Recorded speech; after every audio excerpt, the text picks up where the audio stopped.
Good morning. Welcome to subramani.com. Please click on the bell icon, subscribe, and hopefully come back for more. How much should I invest in equity? This is the question which I have never been able to answer to people, because every person who invests in equity wants very high returns. Can I get 24%? Can I get 22%? And historically, if you see, you've not got that kind of return. Maybe 12%, 11% is what you should be more realistically hoping for. Now, that is not the problem. The problem is people would put 80, 90% in debt, put 10% in equity, and think that 10% in equity is going to work like magic. It cannot work like magic. And there are people with, say, 5-6 crores net worth, 90% in debt and real estate, and still worried whether the 10% should be in equity or should it be more in debt. Largely this comes from the fact that their real estate is stuck and they can't do anything, so they keep asking, what should I do with my equity? Now, your overall total portfolio return is a return of how much you get in each of the asset classes. If you have 10% in equity and overall, even if you get 24% on the, even if you get 24% return on equity, what will be the overall impact? Because the other 90% is perhaps earning 5-6%. What will be the total impact on your portfolio? That is what you have to see. You have to see what is your portfolio return.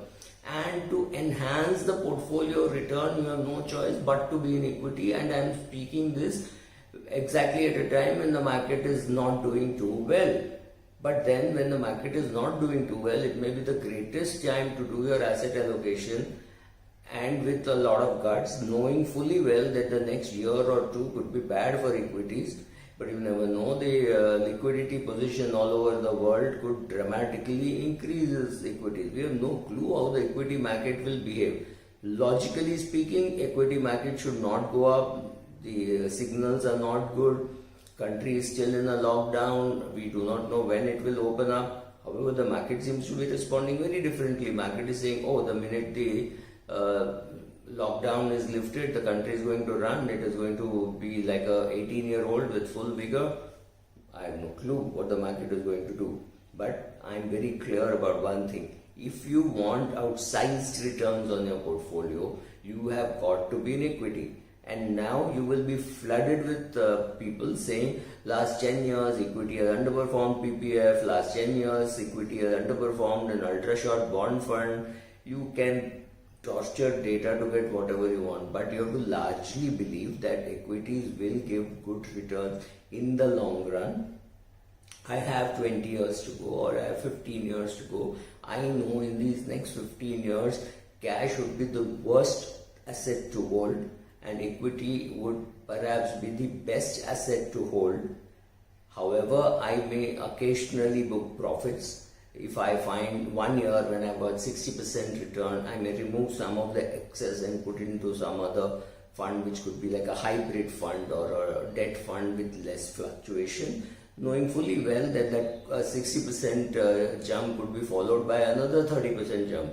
Right? Those things could happen. I am not bothered too much about this. I will do my asset allocation once in 3-4 years, and whenever there is some sensational return like 60 or 70% in 1 year, and I can assure you 1 year it will happen. We just do not know which year. So just because you've got a series of bad runs of say 11% or 11 is good, 3% or 2% or minus 5% or minus 8%, it does not mean the same trend will continue.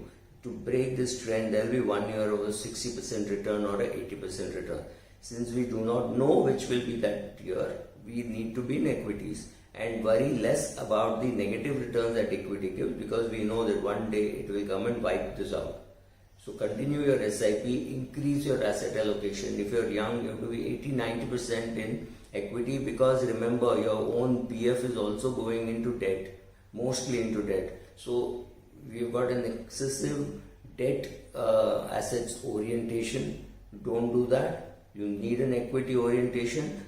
Please understand, when you're calculating return, you need to calculate each asset class separately. but the overall return has to be a weighted one. So if 10% of your money is in equity, don't bother too much about kitna return milega, what am I getting, what should I do, mid cap, large cap, small cap, doesn't matter.